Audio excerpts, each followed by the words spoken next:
Hi,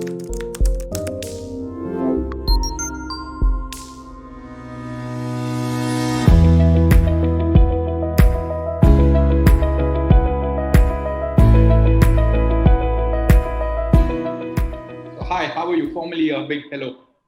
Hi, Nikhil. Hi, Purva. Hi, Nikhil. How are you doing? A big hello to all the participants as well. So, a quick introduction, and then Nikhil and Amit will be engaging in a one-on-one conversation, and then last 10 to 15 minutes will be open Q&A. You guys can put your questions in the chat session, and we will be more than happy to answer those. To start with, so I am Apurva Sheth. I'm the ED at Imarticus, and I head the corporate business. Over the years, we have engaged actively not just with our clients but with with the market leaders to understand the upcoming trends in skilling, especially in the field of financial services, technology, and the new age skills. We have been hosting these short sessions with industry leaders to understand the fast-changing landscape. Today's topic for discussion is iconic brands in the digital age. When you hear brands like Garnier, YSL, Lancome, Kiel, Valentino, Maybelline, Biotherm, all these brands, the common thread between all of them are that these super brands are owned by L'Oreal, a French company which is almost 110 years old, largest cosmetic company in the world. And we all remember the tagline, because I'm worth it. Today, I'm delighted, we all are delighted to have a dear friend and someone whom I look up to, Mr. Amit Jain, who is the MD of L'Oreal India. And we will be engaging in an hour-long thought leadership session as we dive into the fascinating world of digital marketing and its likely evolution based on Amit's illustrious market experiences. L'Oreal India has been a mainstay in the ultra-competitive Indian beauty, wellness, and healthcare market, and much of that success is due to the wisdom of Amit and his innate ability to leverage marketing to its fullest extent. He joins us for this digital marketing deep dive session to shed light on the behind the scenes efforts that drove L'Oreal's growth and evolution as a brand in India under his guidance. How embracing digital marketing and new age technology supported L'Oreal's resistance to negative fallout during the COVID 19, the massive role that technology plays in modern marketing practices, and how to leverage digital marketing for all its worth to ensure business growth and continuity. L'Oreal is going to evolve from a beauty product to a beauty tech company. We will be hearing more about that. Working with platforms to get consumers to interact with brands in what's going to be a low touch economy. The low touch part of it is going to be more about the VR and the AR part of it. Without wasting much time, let me introduce the speakers for today. Nikhil Barshikar. Nikhil is the co-founder of Imarticus Learning. Over the period of last 8 years, he has led the growth of Imarticus from one branch, one certification company to 15 branches across India and Asia, with a portfolio of over a dozen industry-endorsed programs, both in online and offline space. Over the last 8 years, Imarticus has evolved as a strong B2B learning partner as well, delivering customized bespoke learning solutions, again in online and offline format, in the verticals of finance, analytics, technology, and leadership. He began his career with erstwhile Lehman Brothers at New York, following which he moved to Mumbai to set up Lehman's India operations. He successfully managed large teams in operations, technology, and major projects at Nomura. Amit Jain. Amit hails from Delhi, began his career as a management trainee in ICI in Kolkata. He completed his MBA from FMS Delhi, spent 11 years in Coca-Cola, where he left as a vice president of its North and East India region before moving to Viacom and then moving to AkzoNobel as the MD in 2009. 5 years into the role, he moved to Netherlands and to expand the AkzoNobel's decorative coating business in the West and East Europe. And he later moved to L'Oreal. The rest is history. It's always fun, Amit, to listen to your conversation and stories. It's even more fun to do that over a glass of single malt. To all the guests, he is a wildlife enthusiast. He loves to walk his dog. Two things that fascinates me about Amit is that in the period of last 30 years, he's his work with 3 different companies, but this is his 15th home. So every time he gets settled in a company, I think he gets into a newer role. That says a lot about Amit. The second thing is that he wanted to be a fighter pilot like his dad, got rejected, and he still pursues that dream. He takes flying lessons. So all the very best. I'm sure we would be getting a lot to hear from both Amit and Nikhil. Looking forward to that. If you have any questions, please write in the chat session. Over to you, Nikhil. Amit, once again, thank you very much. My pleasure, Apurva. Amit, thanks a lot for your time. I'm super excited for our first non-BFSI tech guest. So I think all our speaker series in the past have been very sort of banking and technology focused, etc. So I'm super excited about talking about brands and evolution of brands and how technology plays a role, etc. But Amit, before we do that, tell us a little bit about yourself. Tell us a little bit about your career. Clearly, you haven't done a lot of jobs, but seems like you've done a lot of roles in few jobs. So walk us through in terms of a little bit of a evolution, for a lack of a better word. Yep. So first, pleasure to be here. And, among all your associates, I've heard a wonderful narrative from Apurva about what Imarticus is delivering. And, beyond being a business, what you're doing for the skilling of India is absolutely critical. So, which is what led me to, accept your very kind offer to come and chat with you and all the associates on this call.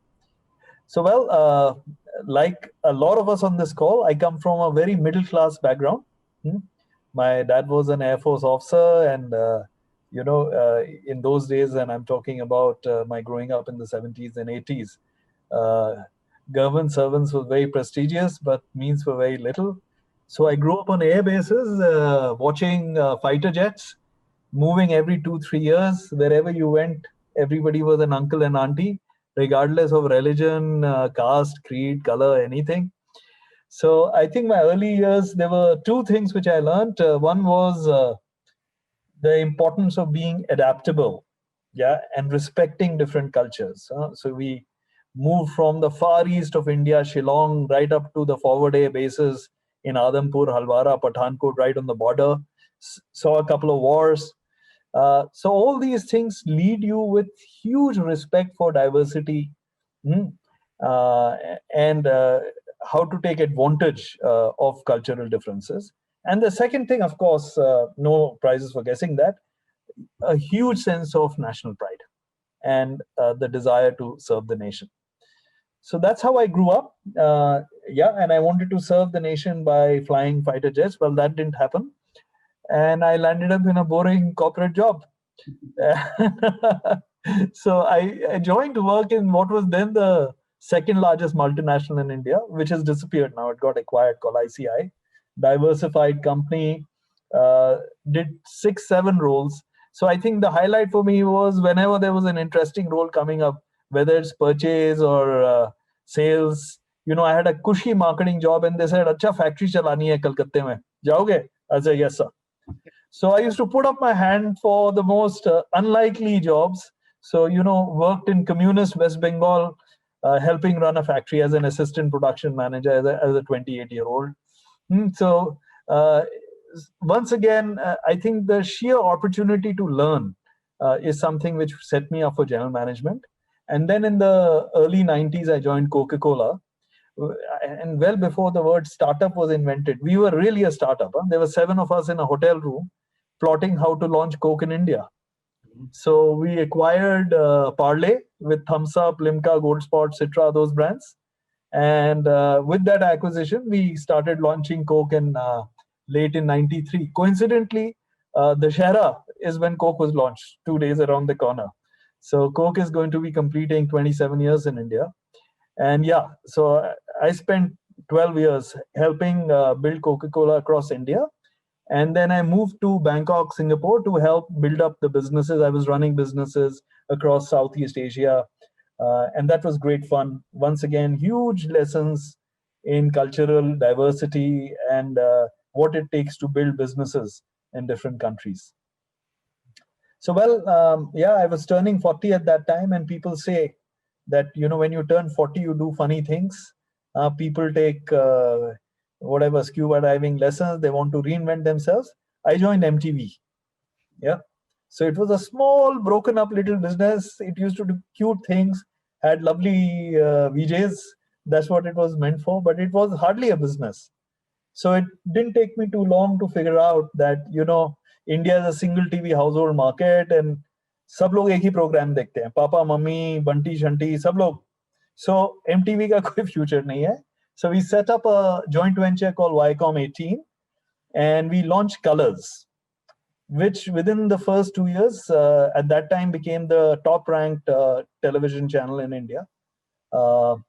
And since then, Viacom 18 has been always among the top 3-4 media networks in the country.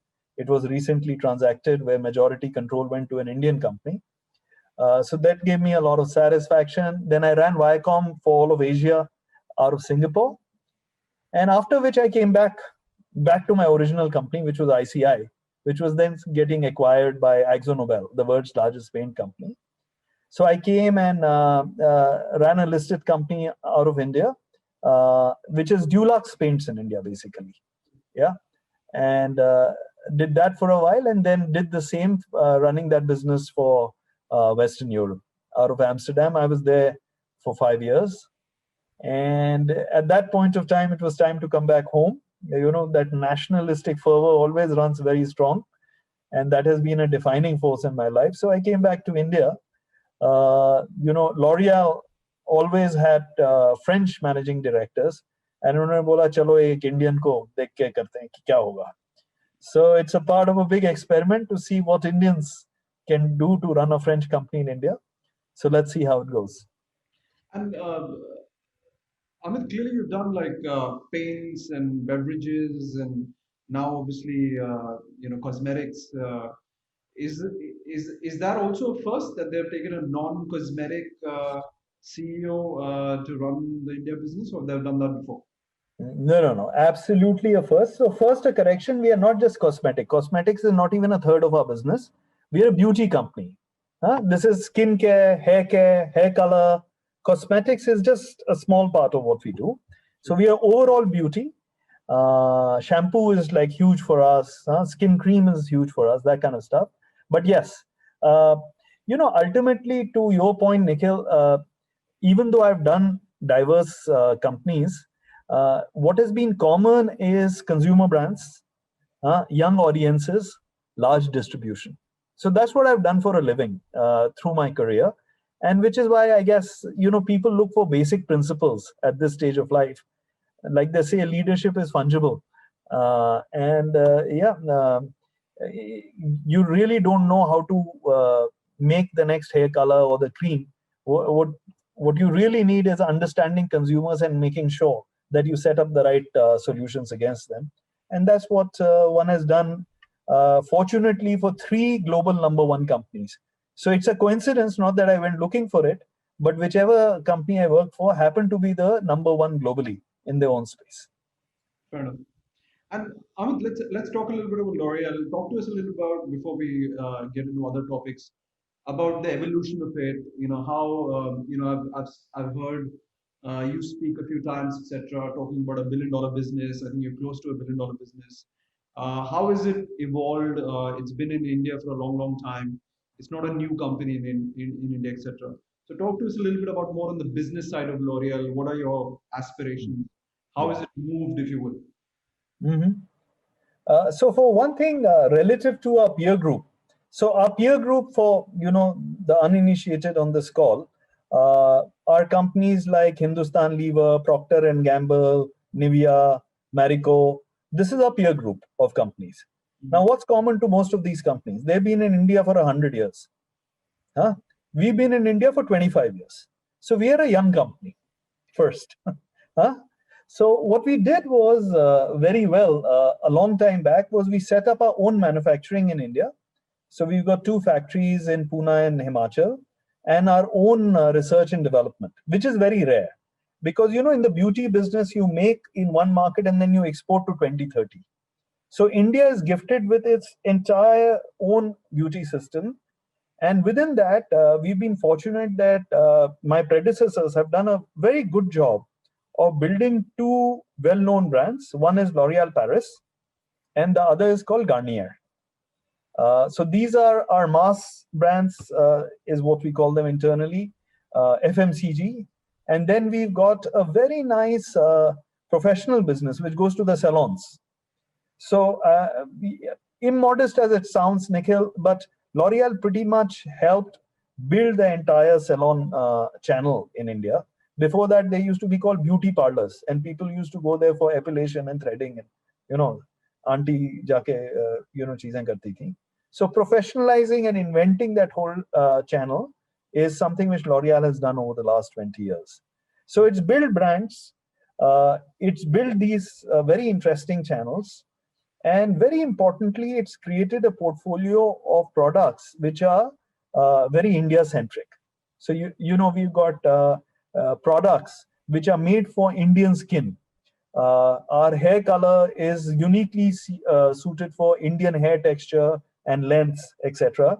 Thanks to the fact that we've got 140 scientists sitting in Chembur, Mumbai. So basically, it's a combination of great product innovation, building brands, building channels, which is the go-to market, which has happened over the years, which now pretty much jointly with one more company puts L'Oreal India as the #2 beauty company in India. And Amit, globally, obviously, you've acquired a lot of brands, right? I mean, and these brands obviously make up, the beauty business, if you will. How do you look at those brands when you look at the India market, etc.?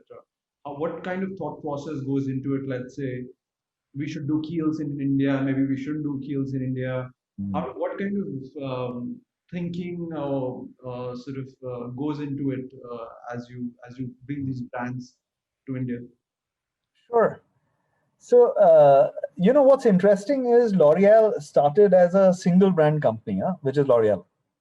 And then it launched one more brand on its own, which is called Kerestas. It's a high-end hair care brand, shampoos and conditioners, etc., which is only found in salons.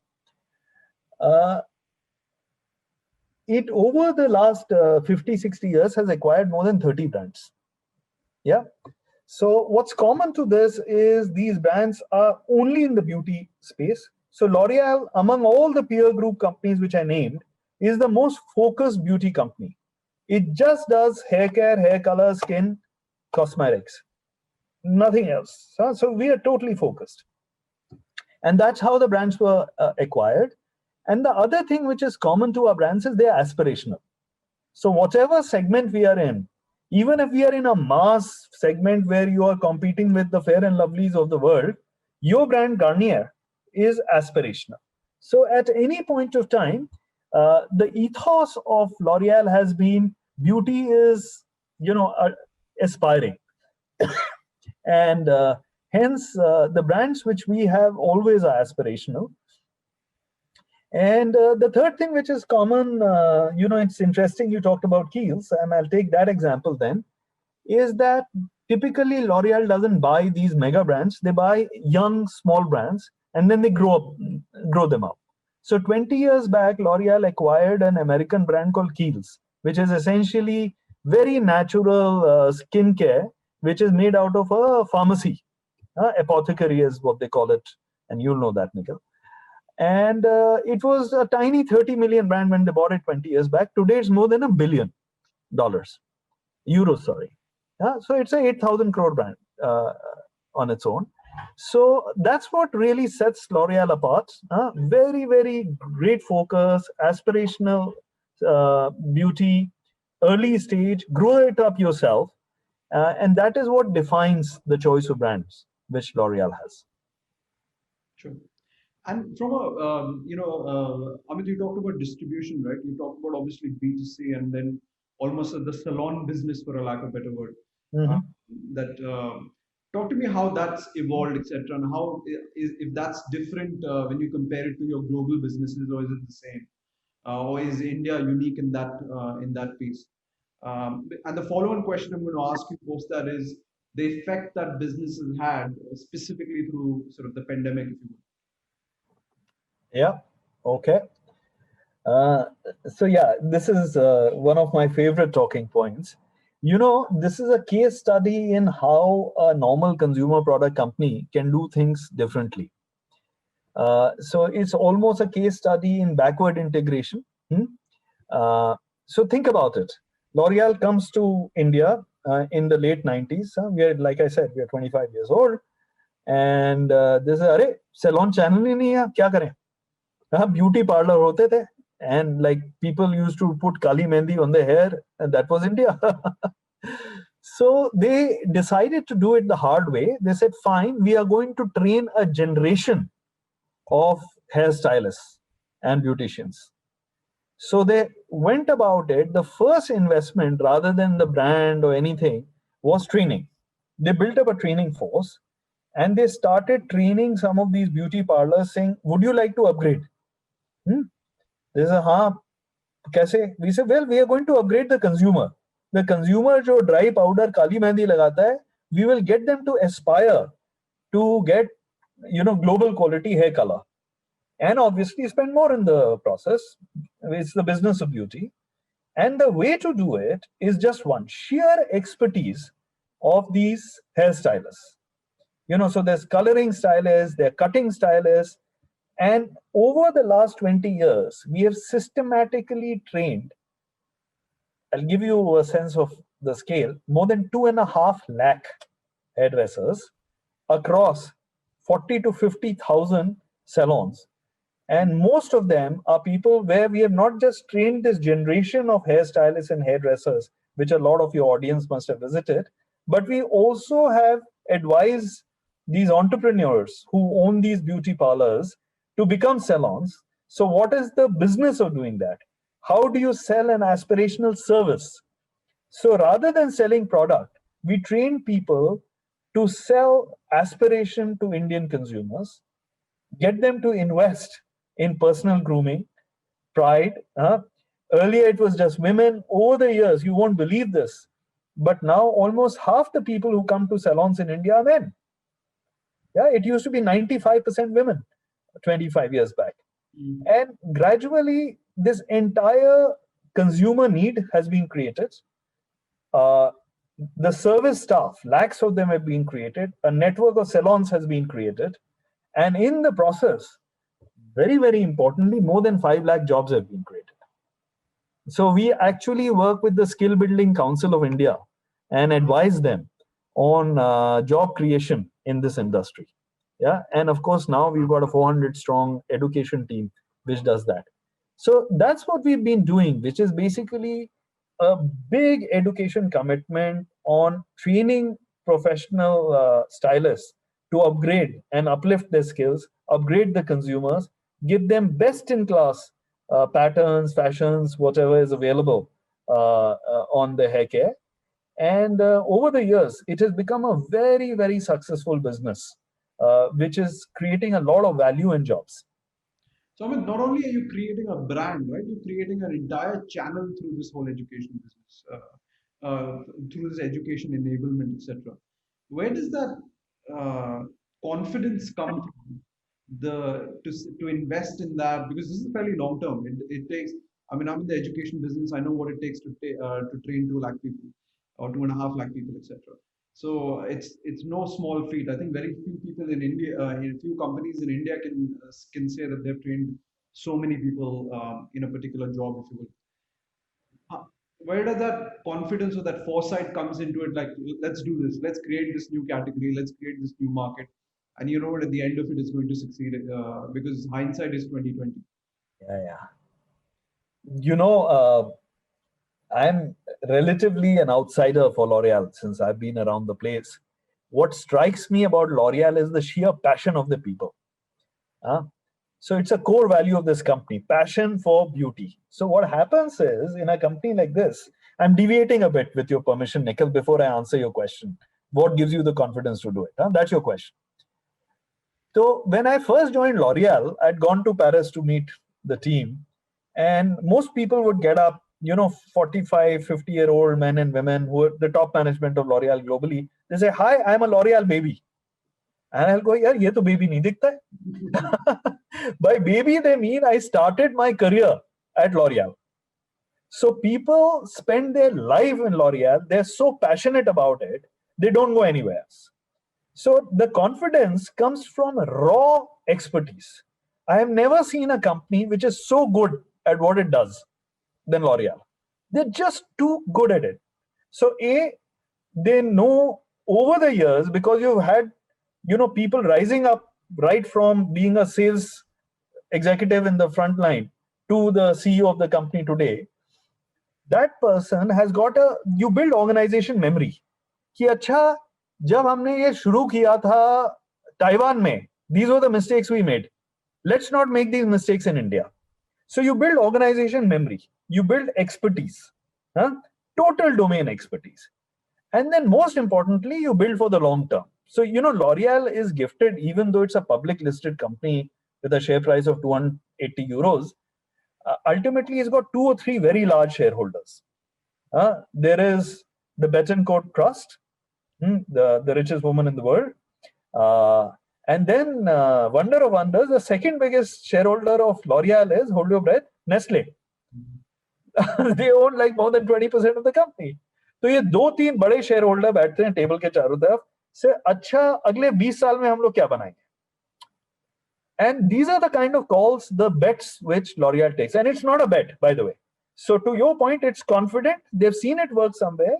They adapt to the local market, build local teams with a senior French management who have made the mistakes elsewhere in the world.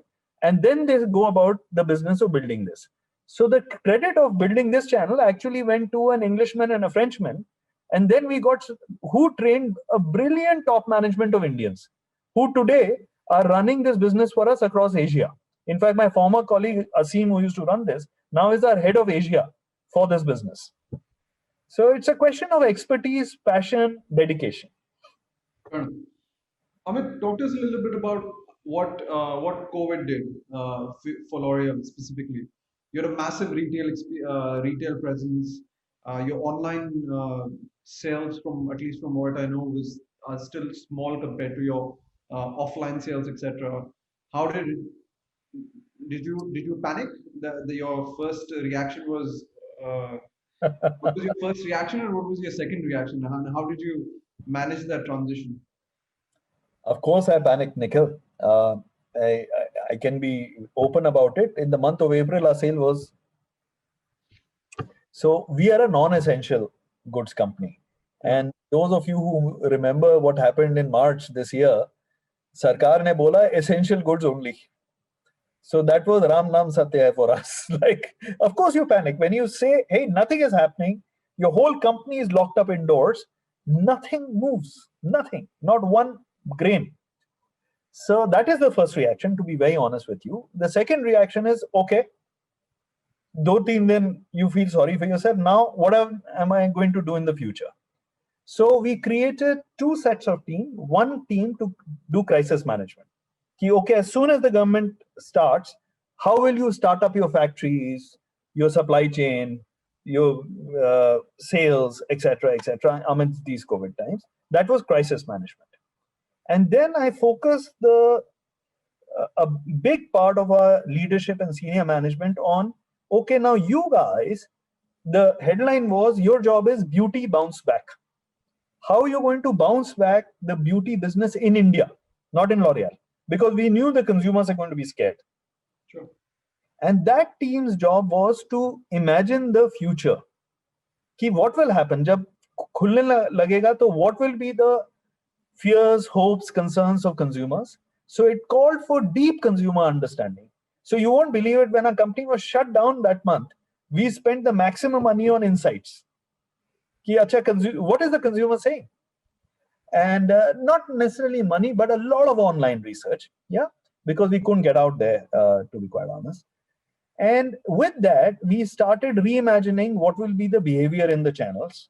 And we were ahead of the curve in understanding two or three things.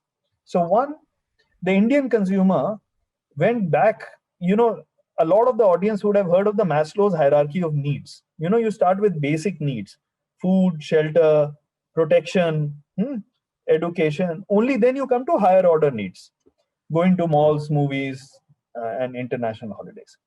So the Indian consumer is regressed. Acha. So when they are seeking this protection and basic necessities of life, what happens? The food categories have gone up. If you look at the share prices of Britannia and the food companies, they're doing brilliantly. The essentials like hygiene, sanitization, they've boomed. Huh? So Dettol now has become the largest selling soap by value in India, by the way. It's overhauled. These are little known facts. Now, in all this, the consumers reprioritize the expenditure. A. B, on how they shop. So that is what they shop. How they shop, they stop going to the malls. वो maximum बगल का जो किराना है they will go over there, नहीं तो वो phone करेंगे, अच्छा बबलू 2 ब्रेड और 2 टूथपेस्ट और एक ये दे जा. Acha. So suddenly the neighborhood grocer became important. The big modern trade, malls, everything started crashing down. Yeah. And the third big thing is almost half a generation of people moved online. So suddenly our parents who were tech unfriendly, they started going on to Zoom calls to speak to the children, and they started going onto the internet, and the kids taught them how to order online because that was the only way you could get things. So huge change in consumer behavior. We estimate that something like 8 crore new consumers have got onto the internet. So more has changed in 3 months than in the last 3 years. So with all these insights, we started re-gearing our business. And so what are the products which we will propose to consumers? How will we market them? Log dare hue hain. They are not going to go to the salons to color their hair. So we started a complete series of virtual training of consumers of how to color your hair at home. So suddenly some of our famous models who model for Garnier, say Tapaswi Pannu, there she is on a live thing saying, okay, this is how I'm doing my hair at home, guys, live broadcast. Then people can dial in, ask questions, and then our experts come in and they are advising people. So we did a lot of education and advice to consumers on hair care, skin care, hair color. And we started getting the Indian consumer into re-engaging with the beauty category. So that's very difficult. When you're scared about your future, when you're scared about the education of your children, you're not looking at the next cream or cosmetic. So the whole challenge was getting consumers re-engaged in the category, and we did that all online. Massive engagement with virtual try-ons, education, live classes, demos, getting the influencers on. Yeah, so the influencers have turned out to be a huge blessing in doing this and spreading the word. With that excitement, we pivoted online onto e-commerce, and we did something very interesting. We've got 3 businesses in India. You know, there's the mass consumer business, then there is the salon professional business, and then we've got a luxury brand, business. Brands like Yves Saint Laurent, Ralph Lauren, Kiehl's, all these things. And we've got 10, 12 brands there. So for each of them, we invented a different model. So it's not as easy as chalo ab Amazon mein list kar lete hain. That's too easy. So for the mass business, obviously we listed with the major platforms, but we did that with a lot of online education, live streaming, where we started explaining to the consumer on how to use these products. That's what changed over there. I don't want to be immodest, but in now a couple of the categories, our brands on these platforms are the #1 ranked brand. Thanks to the fact that we chose to, once again, focus on what we do well, which is education. We educated consumers this time online. So that was one model. The second model, which was for the professional salon products, was very interesting. We call this conversation commerce. Achha, now what is this? This is nothing to do with the e-commerce portals. This is a combination of WhatsApp, Google, Facebook, where you list your brand and the salon on any of these social media platforms. And those lakh hairdressers we have trained, in the meanwhile, we did massive retraining of these people on how to advise their consumers online. So total use of technology to do that. We actually built our own platform to do that. It's called Learn and Connect. And we trained more than 1 lakh of these hairstylists, hairdressers, beauticians, who through conversations started advising the consumers and then giving them catalogs on WhatsApp, and then a tie-up with Dunzo and Swiggy for delivery. So that was the loop. So you create an entirely new way of connecting with your consumers and selling to them. And the third model which we came up was for luxury, where we said, देखो, luxury consumer वो 3,500-4,000 का product खरीदता है. They don't go for any of this. So I'll take one example, a brand called Kiehl's, which has got these Kiehl's boutiques in all these malls, these luxury malls. Over there, we went to Kiehl's.com, and all our Kiehl's shop staff could go live on Kiehl's.com, and consumers could come, dial in, and instead of getting a chatbot, they met a live Kiehl's customer representative who would do an online skin diagnosis and give them advice and then sell online. Yeah. So 3 different business models were invented in response to the pandemic.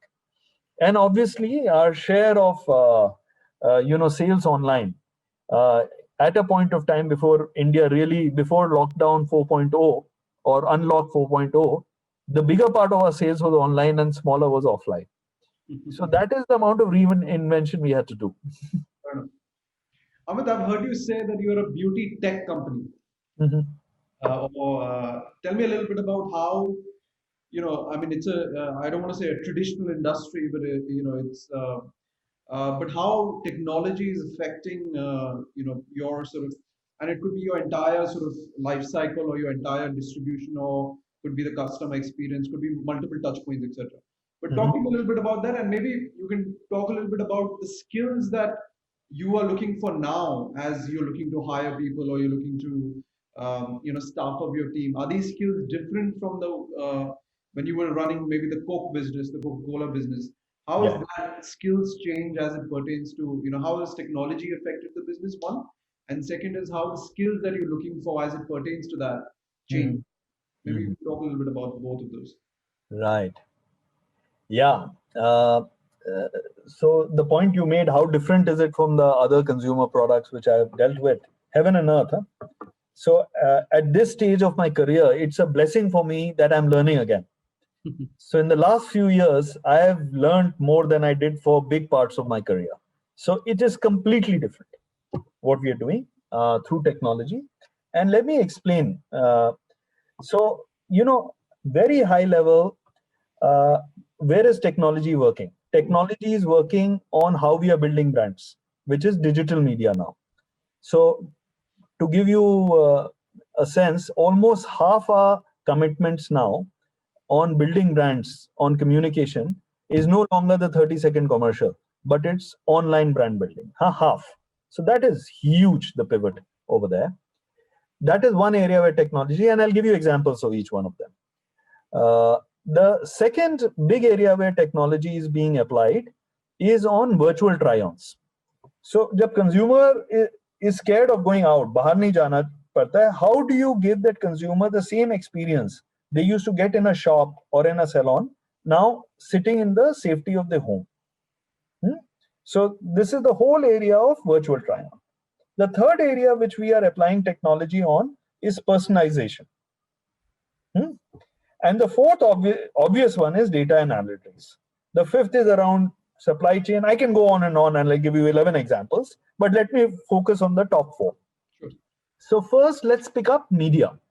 And I think that's what this audience will enjoy doing, because my guess is they spend more screen time on their phones than they do on their TVs. So I enjoy talking to audiences such as yours, which are the millennials and the Generation Zs of today. This is my favorite audience. Now, what is changing? Number one, the 30-second commercial, what you do in television does not work on your mobile phone. So suddenly, a 10-second commercial is too long. So you should be able to tell your brand story in 5 seconds. Yeah. Now, how do you do that? That is where a lot of technology comes in. So to give you an idea, we ran a campaign for Garnier where segmentation in the digital world, the segments are called cohorts for the uninitiated. We identified 30 major cohorts, segments, consumer segments, and 2 creatives of Garnier and were multiplied into these various cohorts in various combinations. And through advanced machine learning, we created something like upwards of 400 creatives, which went to these different cohorts, all in 5 to 10 second bites, depending on what cohort. So basically, you use technology to completely tailor make your message through AI and ML, depending on what is the consumer's need. Is that a simple enough example? Yeah. Okay. The second obvious one is now the entire world of digital media is, we've got a cockpit. So at any point of time, on any platform, you know what is the efficacy of the usage. So, while digital media is more expensive than television, the ROI on that is phenomenal, because the better you target, the better you retarget, your returns can be extraordinary. Because in TV, there's a lovely old line which a very famous marketer used, which is half the money you spend on marketing is a waste. Nobody knows which half. So TV में वो होता है, आधा पैसा गया, किसी को नहीं पता क्या होगा. In digital, you can make every rupee count. So that is one use of technology. The second is personalization. Now, personalization, what technology is helping us do is, for example, if you go into any of our major salon chains like Lokes, Gitanjali, and Enrich, to give you a few examples, in a Kerestas room, you can get a diagnosis of your scalp. Yeah, they will totally diagnose your scalp through technology, give you an idea of what is the texture of your hair, what is the nature of your scalp, are you acidic or are you basic, and there's total raw science which is now applied through a simple 30-second scan. Yeah, and then that is fed into a system which creates a personalized combination of serums, conditioners, which should be applied to your scalp. Yeah. The second example is we have a brand called Lancome, which Lancome, by the way, is the biggest selling luxury beauty brand in the world.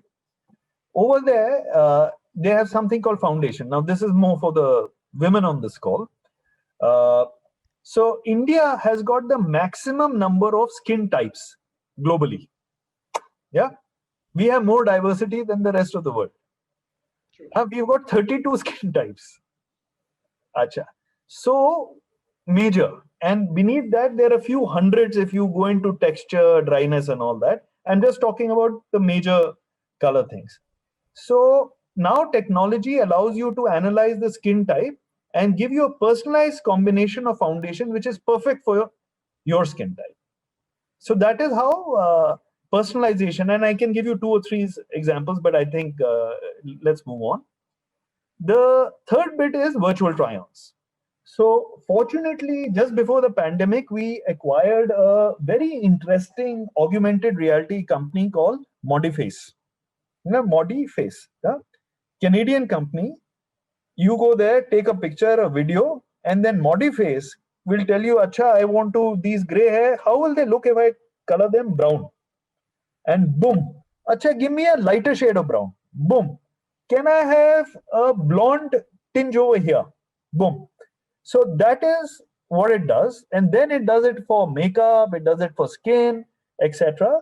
So that is technology which, and the philosophy behind that was open innovation. ये नहीं कि अच्छा हमने company खरीद ली हमारी है.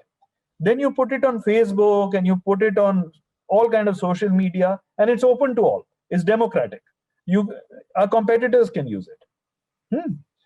And with that, you basically give the consumer the confidence that I don't have to take a chance. I know if I take this kind of a shade or this kind of a cream or this kind of a color, this is what it's going to do to me. So now it is available on our sites. If you go to L'Oreal Paris .in, or if you go to Maybelline or Garnier, you can go and see it for yourself. So I'm not talking about the future, I'm talking about today. Then there are the regular examples of analytics, etc. But I'm sure your audience are experts at that. But obviously, huge focus on data agglomeration, building data lakes, and then putting in the advanced analytic engines on top of that to make method of the, now we are getting huge data because of the first party data, because of the B2C nature of our business. And Amit, from a skills perspective, the type of people you hire could be in your leadership team or could be even in different teams, if you will, etc. Has that changed? And are you looking for people now with that specifically technology mindset or product mindset? Tell us a little bit about how that's evolved. Hmm. Yeah. So that is a big one for us. Yeah. Before I go into the specific skills, let's understand, when you change your business like the way I described, you have to do massive change management. So the first skill which we had to get into our company was change management. We've got thousands of people who are used to going to the shops and selling their Garnier or their L'Oreal Paris to the dukandar. Now suddenly you have to change all that. And it's not that poor guy's fault. He or she has been doing it for the last 10 years. This is aapne hame yahi sikhaya hai. So the first thing is change management. How do you change mindsets? So that was the biggest challenge back in April, May this year, where we had to really figure out what are the kind of changes we have to bring. And we had massive internal communication campaigns on agility, changing your mindsets, being open to innovation. And we were rewarding behavior which talked about innovation and change and being open to change. Yeah. So we were actually rewarding people who demonstrated that. So with that, we created the energy in the organization ki change is good, it's not bad, badalna padega boss. Huh? And then we said ki acha, we are now talking to generation Z and the millennials, your audience over here today. Yeah, as what I was given to understand. Now these people, they don't want to be told ki this is what you're going to learn. You have to give them the opportunity of figuring out what is the skill which they require. Yeah. So depending on the business need, we started identifying, okay, we need skills on analytics, problem solving, virtual try-ons, blah, blah, blah, blah, blah. Then we created something very interesting. We call it Netflix, not Netflix. And we created a complete buffet of training programs which were open to all our employees. We said, guys, if you are doing these kind of job families, these are the kind of skills we are looking against. And then we leave it to them. So you completely personalize your skill building by doing that. Yeah. And people learn at their own pace and they learn what they enjoy learning, as opposed to the company telling them ki acha ab ye seekho, ab isme you have to take this test, you have to take this exam. So it is self-managed learning. Yeah, is what we have put in place. And through this, so to give you an idea, to make this fun, we had a learning week where every day, the first thing in the morning, one of the senior managers in the company ran an inspiration workshop, very similar to what you're doing today. So we used to do it every day of the week. Subah 9 baje, you turn on your channel and there's somebody talking to you about the rate of change or what's happening and how we'll have to change. And what are the new skill sets which we'll have to imbibe. So then you start the morning with inspiration, then you go into basic capability building programs during the day, and in the evening you go for personal skill set improvements. And for 1 week, we just ran that, and through that period, 82% of our company attended that. We're talking about a few thousand people there. And the average person picked up about 3.5 to 4 hours of online training. So you can think about it, we generated more than 40,000 hours of training just in that week. Yeah. So that is the bigger piece. Now within that, obviously, the skills which we are looking for is digital transformation, innovation, your ability to spot, great companies, great solutions online, your ability to focus on consumers, understand customers, and match technology solutions to customer needs. So we want customer centricity, yeah, and we want you to have enough. We don't want a technology geek, but we need a person who has enough smarts to figure out how to apply technology to that consumer need. Yeah. So that is, your ability to scout startups, build partnerships, build open innovation programs, and then the standard things like analytical skills, problem solving, which of course is par for the course. Sure. So huge amount of change in the skills which we need. Sure. Amit, you're a very good storyteller, which Apurva keeps pinging me that I have to give it back to him for Q&A. We have a bunch of Q&A, so I'm going to hand it over back to Apurva. Hey, Amit. Thank you very much. I have a few questions. I'll try to kind of the question that we have is it's okay. So there are a few people who are thanking you. There are a few people who know you from the industry, and they are saying thank you very much. Few want to know the plans for L'Oreal in 21, especially when are you bringing Lux brand to India? So maybe you can quickly answer that. And somebody wants to know the budgets or how are you differentiating between marketing budgets to pure play digital marketing? Okay, so lots of questions. In the face of this pandemic, and when we saw the world going online, we believe that this is a great opportunity for us to get our Lux brands back into India. We have just launched a plethora of our fragrances, things like YSL, Giorgio Armani, etc., recently on Myntra, for example, because we are not waiting for the malls and the shops to open up. We are going ahead of the curve. We are making them available online. And early next year, we will be launching a couple of our globally big brands. And we are still in the process of ascertaining the global supply chain, because all these products are made in France and they're imported. So it is a complex endeavor. But to answer the question, we will be launching a couple of Lux brands in the next 6 months. So that's one part of it. And the second question was, in the whole marketing piece, how do you, apportion the digital spends? Very simple, ROI. So no longer, in the old days, brand building, for those of you, who enjoy marketing, was about salience. कि कितनी आवाज बना सकते हो? And it was about availability. कि कितनी दुकानों में हो? This is what used to drive the old marketing. Now, in the new days of marketing, you have to suddenly, instead of being available in many shops, you have to be available on the top of the search engine of many platforms. So suddenly the digital shelf becomes very, very important. So hence, your spends on search online becomes very important. Earlier, brands used to sell on word of mouth. Now that has been replaced by reviews and ratings.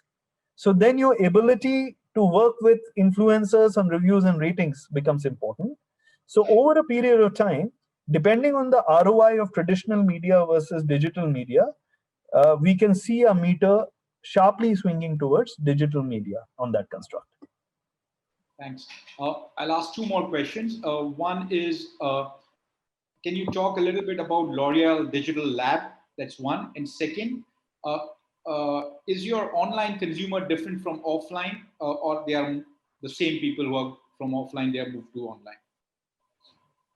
Okay. So, we've got a couple of L'Oreal Digital Labs. I'm not sure which one this is referred to. So, one of our digital labs is basically a lab which incubates startups. It's a very interesting thing. It's, a joint venture which we've got working around Europe, and now we'll be extending it into Asia. That is about literally on a gratis level, helping startups incubate in the beauty sector, since we are a very focused area. So that is one version of the digital lab, and people can apply to it online if they've got a good idea, or they've already got a bit of a startup, if they want to scale up, and we help with the expertise over there. What was the second question again? Sorry, I lost that question. I just said answer. The digital lab one, and the second one was The online consumer is different from the oh yeah, thank you. An offline consumer different. Okay, so you know what? The answer is yes and no. I talked about cohorts. So the art of segmentation now, thanks to online, has gone to a completely different level. There is a small segment of consumers who typically belong to Generation Z, who are exclusively online. But it's still a very small percentage. I'm talking about low single digit. The bulk of the Indian consumer is online plus offline. So most of our marketing strategies are what are called O plus O. We have to engage the consumer on their offline cycle when they're in a shop, in a mall, and the online cycle, and never leave their hand. So this becomes very, very complicated now, because not most, but more than half the Indian consumers are now going online plus offline in our categories. Yeah, but online only is still a very small segment, what we call beauty junkies. This will be the last question. We are almost out of time. There are quite a few people thanking you for this session, and they are asking, what is your advice to young people who have just graduated, who are getting into the market for their first job post-COVID? Any advice that you have? Okay, this is an important question. So let me pause for a second, because I'm obviously flooded with thoughts. But if there's one thing I will pick up, is driven by the context. Is it okay if we spill over 2-3 minutes? Because we are already at 6. Yeah? Sure. Okay. Yeah. See, the context is the rate of change in the world.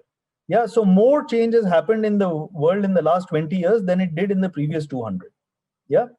So given this rate of change, if there's one piece of advice which I would have for all of you on this call, is that the fact that you're moving into your first jobs after doing these wonderful programs at Imarticus, be clear your learning journey has just started. If you go into your job with the humility that you will be learning for the next 5 to 10 years, and you keep seeking learning opportunities. So the choices I made very often when I said, I used to put up my hand for the most unlikely jobs in the company, it was with a desire to learn. So, thanks to that kind of an attitude, I got to learn 5 different functions in a company, because the whole thing was, can I learn and create value for myself, and hence create value for my company? So my one single piece is, even though you go into the job, look for what are those Imarticus programs which can keep helping you in the jobs which you will be doing.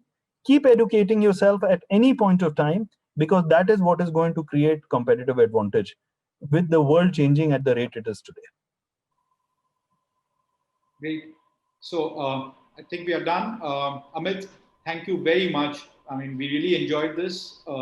Appreciate your time. Nikhil, thanks a lot. Anything, Nikhil, that you want to say? Amit, thanks a lot. Very, very informative. Very entertaining also. So thank you for the time. Pleasure to talk to yourselves and all your associates, and I wish them all the best as they go into their careers. Thanks, Amit. See you soon. Bye-bye. Bye. Thanks.